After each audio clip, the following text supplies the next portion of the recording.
Welcome back to the Justin Prince Show. Man, I am really excited for you guys to meet a really special guest today. So, Ray Higdon's someone that I've known from afar for a decade plus, probably. And then here in these last number of years, I've gotten to know him personally as a friend and as a business associate and as someone that I really look up to and really respect a lot. And so this is a guy with an incredible journey. So an incredible journey through like overcoming challenges, that this just like going from like challenges to like a successful life, incredible business journey. This guy's become massively successful in his business, wonderful marriage, but and then also this incredible faith journey. This guy's been on just really this incredible walk with his faith. He said to me, he's been a Christian for about a year, and he said to me, Justin, he goes, I think I hit Rookie of the Year. I was like, man, no kidding. So this will be a really insightful conversation for you. You'll have so many key takeaways. This will be one of those ones you leave and you're like, man. By the way, for those of you that think you know him, right? Maybe you're in my audience, you've heard of Ray Higdon. You'll get to know him at a level today deeper than you're used to. So he's the best-selling author of Time, Money, Freedom, which was Hay House Publishing. He teaches network marketers and online business owners faith-based mindset and leadership principles that work. And this is a guy that doesn't just teach it all. He's literally walked the walk. So he was the #1 earner and top trainer with his network marketing company. He built a community. One of the values you want to be thinking about, one of the concepts you want to think about is community building, right? Whether it's obviously in your own home, but just in your business. If you're in real estate, if you're in insurance, you want to be a community builder. This is a guy that built a community called Rank Makers, where he helps students. He's served over 300,000 students and helped them in their businesses to acquire 70,000 new reps and achieve over 14,000 new rank ups or promotions in their businesses over the last 5 years. And again, I've actually had a chance to speak on his stage. He puts on an annual event this year. It's in October, the end of October into November, like the 31st to the 3rd in November. But it's called Faith Over Fear. What a great name, for an event when we're in challenging times. At that time of the season, we'll be heading into the election time, and there'll be a lot of stuff going on. And so that's an event you're definitely going to want to be to. So, Ray, man, I'm so honored you're here, bro. I'm fired up about this conversation. I've been looking forward to it. And so kind of just catch us up to Kid Ray. You know what I'm saying? Like walk us through who you were as a kid, maybe into high school. And I'm excited to, kind of dive into this with you. Yeah. Thanks for having me, man. It's been good, getting to know you these last few years. And literally as soon as we start, my dog starts barking the instant we start. So it's just perfect. We can mark it all out. Sorry about that. And so yeah, Magic of editing, bro. It's the magic of editing.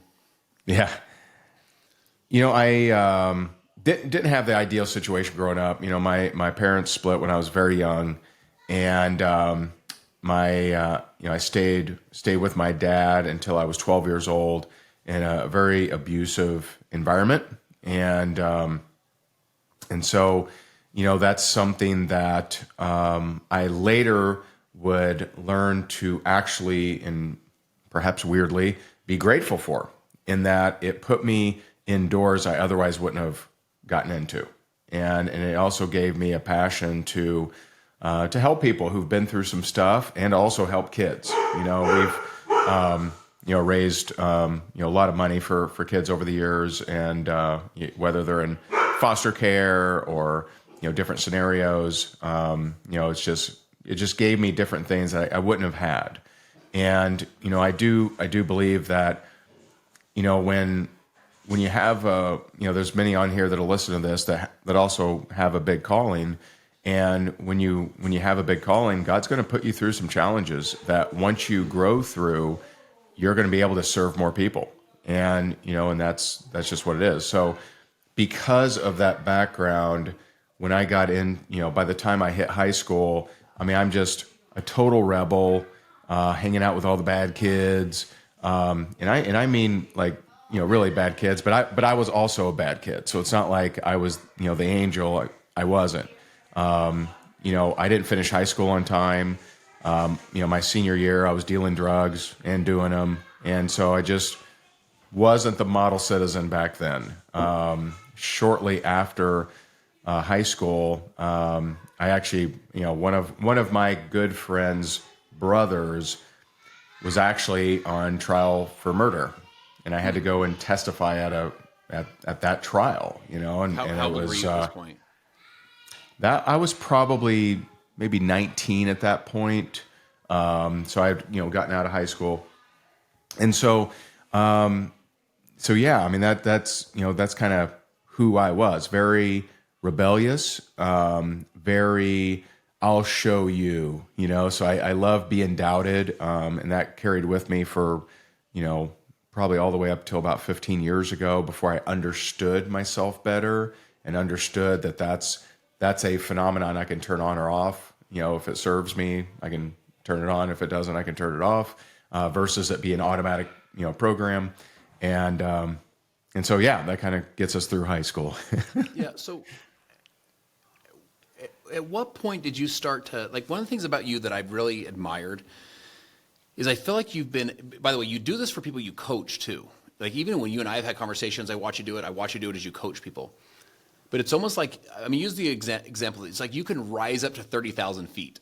It's like you see a trigger for somebody or in yourself, and instead of just having the reaction, you can like rise up to 30,000 feet, like, why is that happening? You can like almost get deeper in there. How old were you when that rise up to 30,000 feet and figure out kind of like underneath what's happening to me right now? Like, how old were you when you started figuring out some of these triggers and the way to use it for you versus against you? Like, how did that happen for you? So, I mean, let's see, how old was I? I was probably 30, 31 when I first kind of started to understand this kind of thing. And not that I had perfected it, not that I, whatever, but that's when I first started to see that there are pieces of our personality that we are not in control unless we're aware, right? And I found that most people are completely out of control. And what I mean by that is they have a program. There's different terms used, right? It's a program, it's a stronghold, it's some kind of thing that gets fired. And so a lot of people have come to me because I'm a pretty consistent guy, and people that struggle with consistency 100%, not 99, but 100% of the time, it's because they drew a wrong conclusion to success as a kid. It's an observation they made. And so they made an observation, a program was set, and that program now sits there, and they don't understand it, but they're the co-pilot. They're not the pilot. They're technically the passenger. And this program just gets fired, and it's what keeps them from who they could be. And so, for me, I had lost everything in the real estate market crash, went through a divorce, $1 million in debt, deep depression, because back then, like so many people I'm able to see now, my self-worth was my net worth. And so many people, they find their identity, their significance, their status, their safety, security in money. How much is in the bank, right? And so prior to having a better, wisdom and understanding, if I was no money in the bank, very sad. If I had a lot of money in the bank, wanted more, right? So it was never a God's design, I should say. And so, go ahead, keep going. yeah. And so someone invites me, and actually someone I don't know, this is just how God works. Someone bought me a ticket to this 3-day event. And so, I go and I think, maybe this will, help me learn how to make some money. Because I was broke, I'd been depressed, I'd lost everything. I'd moved probably 200 real estate properties at that point, had 37 rental units, lost everything. Okay, so let me jump in and ask you this about real estate. If you'd moved 200, you're a pretty freaking high performer at this point, right? I mean, like you were not a slouch in real estate, I'm assuming. Is that fair? I mean, it seems like you were making stuff happen. Yeah, well, and the distinction there is I wasn't an agent. I was an investor. So these are fix and flips, or, their assignment deals, like what they call wholesaling, where I'm buying getting the contract and then flipping the contract. And so I wasn't an agent. I wasn't showing houses or anything. Nothing against that. My wife's an agent, but I was moving it through different real estate investing kind of concepts.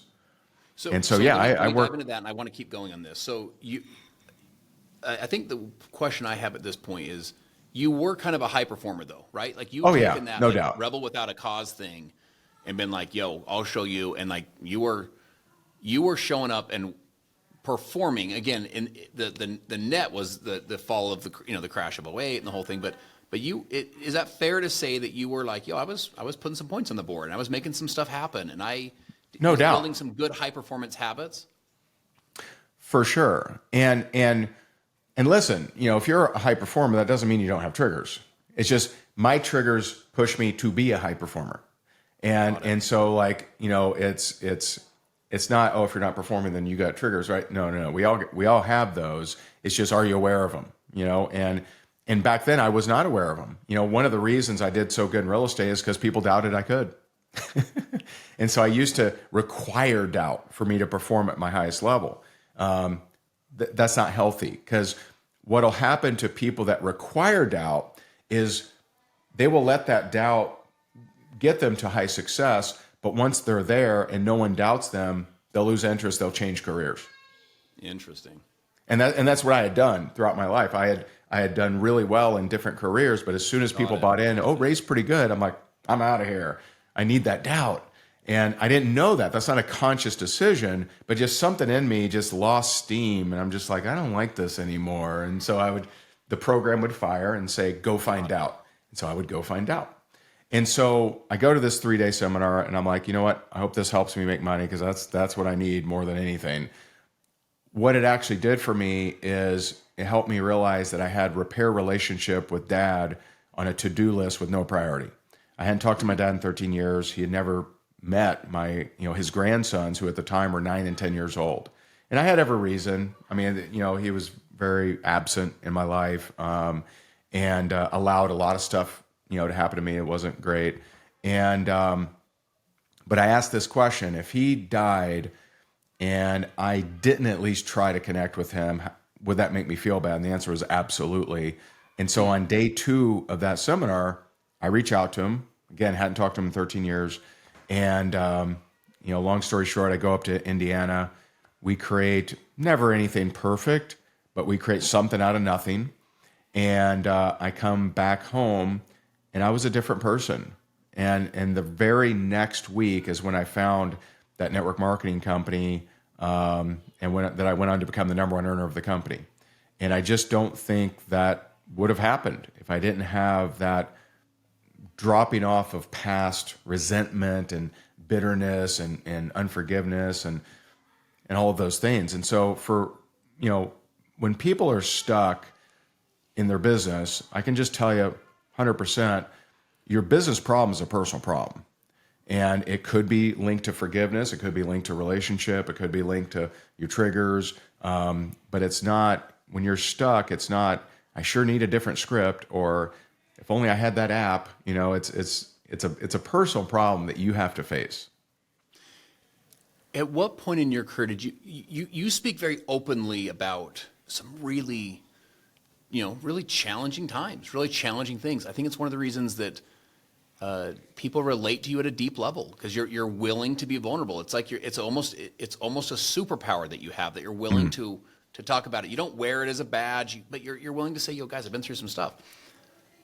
Did you always have that? Is that you when you're 25 and 33 and whatever? Or is that something you've nurtured here recently? Like, how have you gotten to that place where you're open to, on a podcast or on a video? I've seen you do it on video. I've seen you do it from a stage.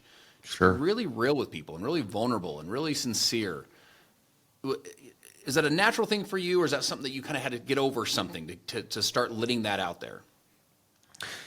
I know exactly how this went down. So it was 2010, and I was asked to go and speak at this event in Myrtle Beach. And so I'm doing this for when I was building a team. And so it was I was doing an opportunity meeting, of course, and then I was doing a team training after, right? And so I do the opportunity meeting, and I go back. I'm drinking some water.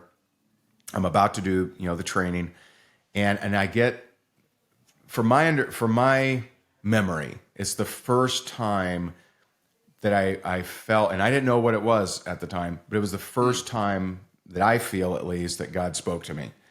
And I didn't know what it was, but I got this nudge, talk about your dad. Wow.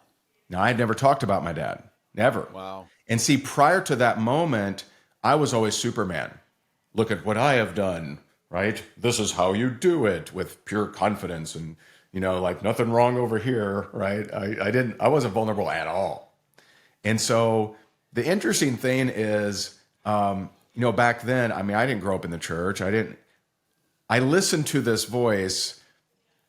Who's the voice? Because I'm not a believer at that point. Yeah. Right. And so, but I get this talk about your dad, and I'm just like, I'm going to talk about my dad. And so I share that story, and I finished the story I just told about, not talking to him for 13 years, reconnecting, finding the company, going on to become, that, because at that point I was the number one earner in 2010. Yeah. And as soon as I finished the story, the guy that booked me for Myrtle Beach, his name was Kenneth, he's walking down the aisle, tears pouring out. I mean, he's shaking. I mean, he's messed up. And I'm like, bro, you okay? And he says, I can't believe you just shared that story. And he goes on to tell me he hasn't talked to his dad in 17 years. And the next day, he's flying out for his funeral. And I'm like, whoa, like God pushing me to talk about that, this happening. Wow. And so I realized that me not being vulnerable isn't serving who I could be serving. And so I 100% believe, and there's scripture to this too, I believe that the things that we go through and we survive and overcome, that equips us to help those people that have also gone through that or are going through that. And so so that moment was a change for me, in that I never went back to just being Superman, no flaws over here. And I would, share, right? And you try your best to share from, scars, not wounds, right? Not things you're going through right now, right? Because that's kind of difficult for people to process. But since then, I've shared that, that dad story hundreds of times, probably thousands of times. And I have had so many messages from people that reconnected with their mother, their sister, brother, son, daughter. 3 times I've gotten a message from people who heard my story, reconnected, all of them were fathers, reconnected with their father, and shortly thereafter, the father died. So literally, if I didn't share my story and they didn't hear it, they wouldn't have connected, father would have died. That would have been a bigger tragedy.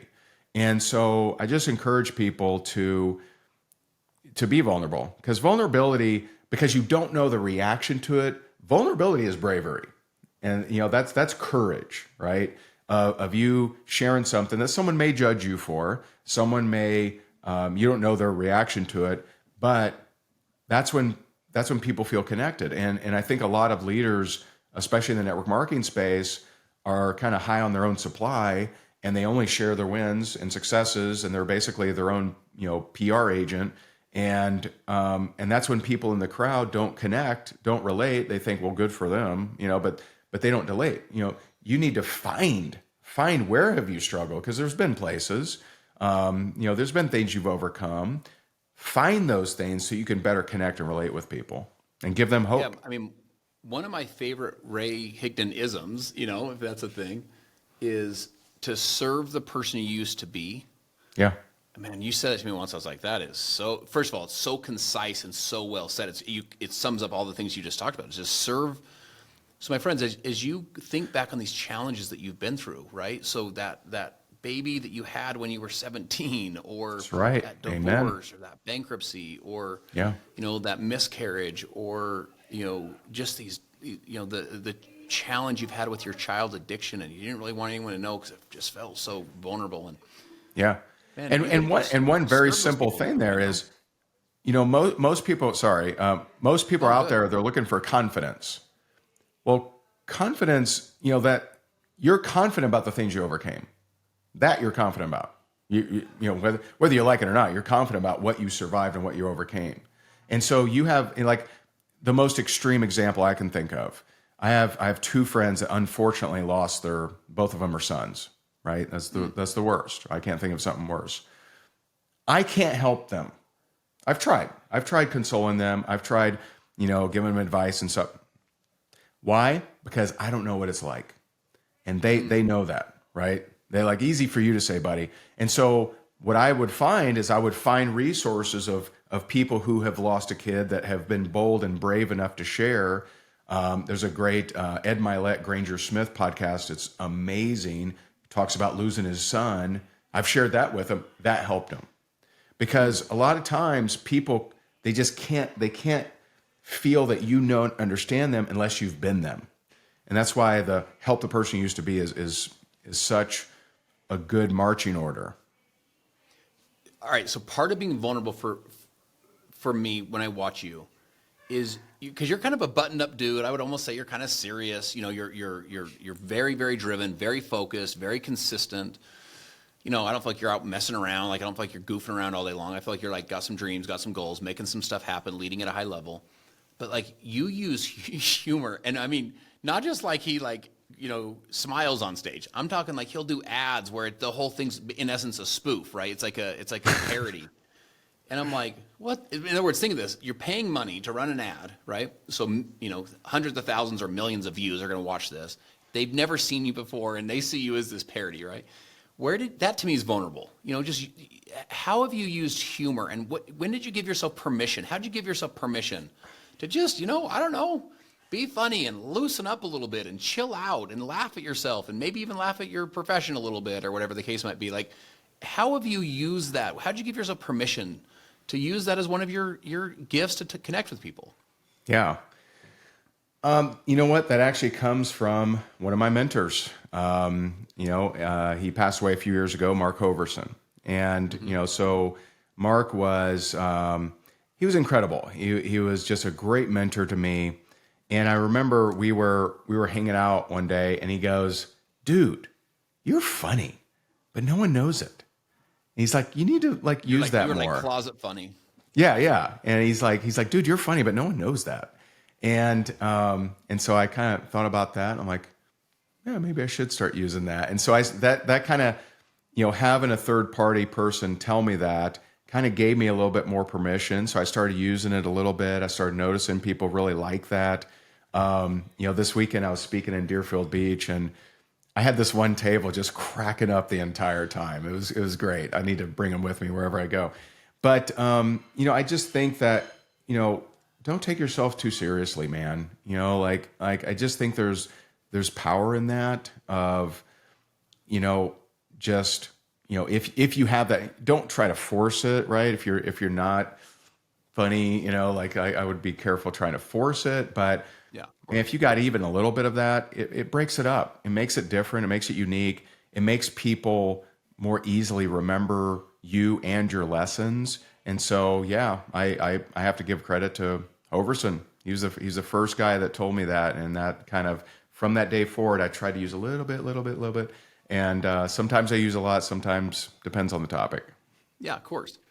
Yeah, it's become one of your unique gifts is that you can use humor, you can lighten it up a little bit. I tell people, man, if you can get people laughing, you're going to get buyers. You know what I'm saying? Like if you can get people smiling and just relaxing and just, they're willing to just chill out with you for a second, that's a great sign. So you're, top earner. What was the shift from like top earner of a company to like, in essence, coaching top earners of a lot of companies? In other words, you kind of go into this coaching realm for you because you've built, one of the top coaching brands in your entire space, and so walk us through that journey. How did you go to the shift? I'm going to coach everybody, I'm going to coach. How did that shift happen? And then walk us through kind of the growth of that business. Yeah, it was interesting because I never planned on being a coach. And I remember it was like 2000, I think it was like 2000, maybe 2012, and I had there was a leader in a company, and 2012. I'm still been 3 years the number one earner of that company. And I remember a leader in another company came to me. He's like, "Dude, I just want to hire you, man," because we were doing some cool stuff on social media earlier than most people, like teaching social media stuff in 2009, which back then every guru bashed. I mean, they were like, "That doesn't duplicate," and they all bashed it. It wasn't till much later till they kind of loosened up. But 2012, leader comes to me, "Hey, I want to hire you as a coach." I'm like, "No, I don't do that, man. I don't do that." And what was interesting, and I just don't think you see this at least much anymore, is I was the number one earner, but because what I was teaching was so desired, I was speaking on a lot of other MLM company stages. Interesting.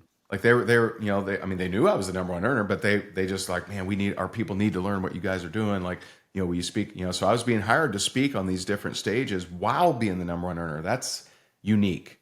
And so, if you're not tracking with that, the concept would be maybe people in my audience would want to go be with this guy and be in his business. So correct. So that might be a taboo, like a competitive scenario. Yeah, in a competitive and so before I decided to stop building a team, the coaching business had grown to, I think it was between 2 to 3 million a year, and so what I realized is, I'm now not doing either of them greatly. And so I'm like sometimes I'm here, sometimes I'm there. Like I feel, when I'm over here, I feel like I'm neglecting my team. And when I'm over here, I'm missing opportunity. And so I just, I made the decision that I felt like I could make a bigger difference not being in a company. And so I, sold my position, focused on coaching and training. That started in 2016. And so 2016 is when I made that decision. And, it was tough.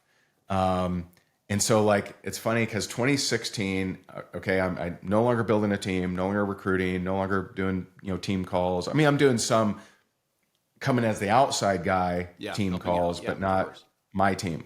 And I missed it so much. I just missed that being in the nitty gritty with them. I didn't like let me just float in and espouse wisdom and then get out. Right. So in 2017, I only lasted a year. I launched Rank Makers, and Rank Makers is our private community. And so I launched that so that I could be more in the nitty gritty with them. And so I could help them track their rank advances. I could, be in front of them all the time and, see who's doing what. And so I just really missed that team element. And so we launched Rank Makers in 2017. And, that has, that's some of those stats that you pulled. We've helped network marketers bring in over 300,000 new customers, 70,000 new reps, 14,000 rank advances. And so yeah, and so some of the companies there definitely were companies that would have never hired me when I was building. Some of those companies, move forward to hire me. And so I've been able to do a lot of fun stuff and work with a lot of leaders, a lot of different companies. And it's been awesome. Been a lot of fun. Yeah. I mean, you become, one of the very best in what you do in your profession. So let's shift gears to marriage here. Cause I feel like with you and Jessica's, this woman is just a super woman, right? She's like a total powerhouse independently. She's just a total powerhouse. Yes. She's kind of like a beautiful inside out kind of person, just a strong presence, just and just knows how to make it happen. So walk us through what you've learned building kind of this power couple, right? I mean, here recently, we'll get into your faith, but here recently you've added faith to it. Both of you have, but prior to that, just what were you guys doing to lift her up, have her lift you up? Like, you guys built really a power couple business. Yeah. It's interesting. I don't know. I feel like some couples do that on purpose. I don't know that we did it on purpose. I mean, she is a rock star, right? Mm-hmm. And me, I'm just stubborn. And what I mean by that is, I remember like her first time on stage, it was amazing. It was like perfect. And I remember my first time on stage, I was terrible. So the way God wired me is there's been so few things that were naturally easy to me. I have just been too stubborn to quit on certain key things. And, but her literally, she's innately good at everything she does, whether it's physically, whether it's, intellectually, she's just naturally amazing. And so I don't know that we really, and in fact, I know we didn't. We never intentionally said we're going to be a power couple. Yeah, It's just she's really good. I'm really stubborn and consistent, and it just kind of happened that way. So we ran together. Building the network marketing business first. Then we ran together building the training company. And at one point, she says to me, training's not really my deal. And I'm like, okay. And she's like, I've been scared to tell you this. I didn't want you to be disappointed in me, but I just really love, real estate. And I'm like, babe, go do real estate. Like, I want you to be happy. Like, I don't want you to feel, tethered to, like me, I'm designed to be on, 5 trainings a day, like no problem. Like I love it. I love training. I love teaching. I run a, men's Bible study. Like I love what I do. You need to love what you do. And so she had done multiple real estate projects, over the years, with our own, investments. And then she gets a realtor license, of course, does over 20 million in sales her first year. and she, I think in these last 2 months, I think she's got another 20 million closing. So, she's just amazing. And I'm not doing anything. I'm not helping her. I'm not coaching her or anything like that. She is naturally so gifted. So honestly, I just think we both have she loves to see me shine and get edified. I love to see her shine and get edified. And we both have, I think, that rare, just like we really want to see each other shine, and we never see it as a competition. I remember when she launched her first course, it was a 10K social media recruiting formula. Did 750,000 in 10 days. It was awesome. And it was timed where we went to Eric's GoPro after that. And that was back when he had like 10,000 people show up, right? And so I remember walking through she had just launched this big course. Everyone's raving about it. And we're walking through the crowd and someone says to me, "Is that Jessica Higdon?" And I'm like, "I think so." And they were like, "Will you get our picture?" I'm like, "Absolutely." Awesome. And like, I think for some husbands that would have been tough because I'd been at it for a decade at that point, right? Or maybe not a decade, but I'd been at it for, that was probably 20, maybe 13. So I've been at it hard for 4 years. The lady totally didn't recognize me.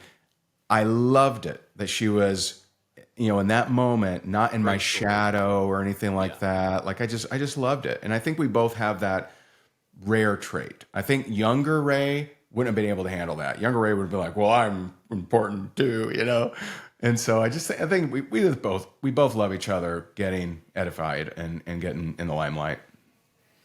Yeah, it's like the son lives a great life, and it doesn't take from the father; it adds to the father. The wife shines; it doesn't take from the husband; it adds to the husband. It's like the candle doesn't lose any of its light by lighting other candles. And so, that's it. To your point, though, your younger version of you would have been like, your insecurities would have come out and said, "That's right. Her light is somehow taking That's the right. shine from me." Versus you saying, "No, I love watching her shine. I love that. Yes. I'm love that I'm Jessica's husband versus Ray for this moment." I think that's a great story. Walk us through your faith, man, because to me, it's one of the most sincere faith walks I've ever seen. And what I mean by that is sometimes, this isn't wrong. This example is not a wrong example, but sometimes, like as a kid, we were taught it. And so we just sort of do it because it's just sort of what we've always done. Or, maybe we have a spouse that says, "Honey, you have to go to church." You're like, "Oh, here we go." You just go because you have to, kind of thing. Right. I feel like with yours, it just was not who you were growing up. It just was not who you were as a business professional. And oftentimes people find faith or find God when there's so much challenge. In other words, they're humbled. Right. They're almost like compelled to find God. For all intents and purposes, life was, again, on the outside was great, right? You're making Yeah. dollars, you got recognition, you have a beautiful family, but yet you still found God and didn't find it like, hey, I found it and I'm good, and that's like you found it. You're like, you know what? I feel like this compelled to share this with people, Yeah. and to shift my events themes, and to shift my business themes, and to start to incorporate it into my business. Like literally, it was incorporated into my social media conversation. I mean, it was just this very public, faith journey. Yeah. And it's been really cool to watch. It's been really cool to watch you on this journey. So walk us through, where did it start for you? What was the longing? What was the needing? How did you find it? And then walk us through that journey. Because to me, like when I think of you now, it's this man of God versus just Ray the man. Oh, then I'm doing a good job. That's awesome. So yeah, 2019, just banner year. I mean, I speak on pretty much every major stage: Grant Cardone, Russell Brunson, like, I mean, you name it. And I'd kind of done it, and did very, very well in the business. And I noticed a couple things. I noticed that all these goals that I thought if I hit, I would feel differently about myself, did not make me feel differently about myself. And number two, I still had a lot of flaws. I had social anxiety in a lot of situations. And I remember watching Jerry Seinfeld's Netflix special, and he talked about this. He said, I can talk to all of you, but I can't talk to any of you. Yeah. And like that, that was me. I remember, when I was speaking at Funnel Hacking Live, I'm out in the lobby talking with people. I start hyperventilating. I have to go back to my room, and I call the coach. I'm like, hey man, I don't know what's going on here. And I had a anxiety attack, and Wow. and I didn't know why. I didn't know what's going on. And so starting in 2020, which is interesting timing, I went on just a very different search. I went from, let me learn strategy and business and wisdom and and all this stuff to, why am I this way? Why do I have trust issues? Why do I have betrayal issues? And all these different things. And so I tried a lot of stuff. I tried different therapy, hypnosis. I did 2 years of 1 to 3 hours a day of meditation. So I went from not being able to sit still for 5 minutes to literally 4-hour meditations, and all of that stuff helped. I won't bash that. I know it's kind of popular in Christians to bash yoga and everything else, and there's some bad stuff out there for sure. But all of that stuff was helpful. I got rid of certain things. I started to understand different things, but it just wasn't the answer. And so I was still seeking, well, what is the answer, right? And so my wife, she actually spoke at this event. This gets us to late 2022. My wife went and spoke at this event in Nashville, and she came back. And at that time, we're both super new age, crystals everywhere, new age, law of attraction, all that stuff, right? And so she comes back from Nashville, and she says, "Hey, I met a guy you should talk to." And I'm like, "Okay." And so we get on this Zoom, and he lives in Miami. First words out of his mouth is, "I see a big vision for you and God." And I'm like, "Oh, okay." Now I didn't grow up in the church. I didn't know anything. I mean, I'd seen Tim Tebow with the John 3:16. I even remember looking it up, and I'm like, that doesn't make any sense. Like, I didn't know, what does that mean? And so I literally know nothing. I don't know anything about the gospel, nothing about Christ. I know nothing. And so, and I thought, man, we had like an hour conversation, and none of it made any sense, but it felt true. And there's like something in me stirring, like, you need to learn more about this. You need to pursue this. Wow. And so, but I didn't know what to do. So I'm just kind of like, man, this is kind of weird. The next night, we're at a networking event in Naples, and I walk up the stairs, and I see a guy that I know I've met before, but I didn't remember his name, didn't remember what he did. And he sees me, he looks at me, and he goes, "I see a big vision for you and God." I'm like, whoa, that's weird. Okay, like he literally, like they don't know each other. One's in Miami, one's in Naples. He's a pastor. I didn't know that. And he's like, "We need to pray." And so he He's like 6'4", former corrections officer. We're praying in the middle of this networking function. There's people all around that I know. And, he's praying. I start crying. I'm like, what's Wow. going on? Like, I don't know what's going on. And at some point, logic kicks in. I'm like, this is kind of embarrassing, And so we come out of him praying for me, and I look around. No one saw a thing. Now, there are literally I could have touched people on any side of me. It's almost No like one, you this had you were able grown to man. have a sacred experience that was just your experience, basically, like without people being like, Correct. what's going on here? Yeah, it's like God put like a force field over it, right? I mean, just Wow. literally. I mean, someone should have said, "Cut those guys off." Like, what's Yeah, going of on with course. these guys? Of course. Someone's here said, no one said anything, and so I didn't. I didn't know what to do with it, but I knew I had to do something with it. And so, long story short, I end up calling the original guy. He brings a guy over from church, and so that day, my wife and I gave our life to Christ. And I didn't have, I didn't float in the air or burning bush or anything like that. But I woke up the next morning and I was different. And I just remember I roll out of bed, my feet hit the floor, I'm looking at my hands, I'm looking at the sunrise. I'm different. I'm a different person. And I just felt compelled to just pray. And so I got on my knees. I'm like, God, tell me what to do. I'll be obedient. If you want me to shut the business down, tell me what to do. I'll do it. And I just kind of like, talk about your dad. I got go live. And I'm like, ooh. Now I had never said the word God in 15 years of being a speaker, right? I'm obedient. I go live and I just share my journey, share where I'm at. It's a very emotional, blubbering, mess. That gets 50,000 views the first day or maybe 2 days. And I have over 200 messages from people that are verbatim, almost verbatim. I've been woken up in the middle of the night to pray for you. And none of them had ever told me anything.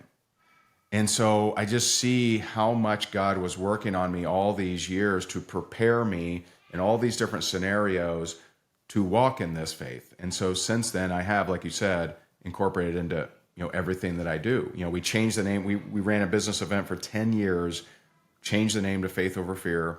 I go live now 6 days a week in my walk in faith. So I take Bible and business. I am not in ministry. I'm in the marketplace ministry. So I use scripture to teach people how to grow their business biblically and why that's okay, as long as you're making God first. And that's what I strive to do every single day. My friends, as you're listening to this, I want to make a couple comments. So some of you are just like cheering him on, like, man, good for you. You're a Christian. I'm a Christian, that kind of thing. Good. That's great. Some of you are like, I don't know if I can relate. Okay, cool. That's fine. Here's what I would say. Whatever you believe, you want to study, practice, and teach, and you just want to be all in. You know what I'm saying? Like, Yeah. not lukewarm. You're just either in or out. Just be in. And what I also think is so interesting about your journey is it has really changed you. To me, you're just a different person. I feel like you're a kinder person. I feel like you're a wiser person. I feel like, Ray, honestly, you're even more all in your life, and you were all in before, but it's like different mission. It's like different level of purpose. Do you know what I'm saying? It's like different level of energy with you over these last, year plus. And Amen. I would encourage, as you're watching this and listening to this, like, you want to find that level of purpose in your life. Yeah. Do you know what I'm saying? Where you do wake up with a little bit of fire, a little bit of pep in your step. And there's some holes that can't be filled by all this stuff. There's some holes that can only be filled by things that are, the things that can fill those holes. So That's right. as I think back to my life and my journey and my successes and ups and the downs, like my faith in Christ and those values and principles, that was the foundation of my whole life, and it was just such an important part of helping me to turn into the person that I become as well. So let's talk about your event real quick. I want people just, I've been there. I've participated the last number of years and had just an incredible experience. By the way, the event, my friends, last year specifically was just off the charts. I mean, the staging was just off the charts. The value that these speakers, Ray obviously included, Jessica included, poured into people was just off the charts. The level of networking, the level of people you're working with. And you want to know what else, Ray? What I'd say? The level of love and compassion in that room was really stood out to me. It wasn't kind of a sleazy, slimy anything. It was like a bunch of people who really care. You know what I'm saying? And a lot of people who like really do love people. So people that come, it's September 31st. No, I'm so sorry, October 31st until November 3rd. That's the Faith Over Fear event.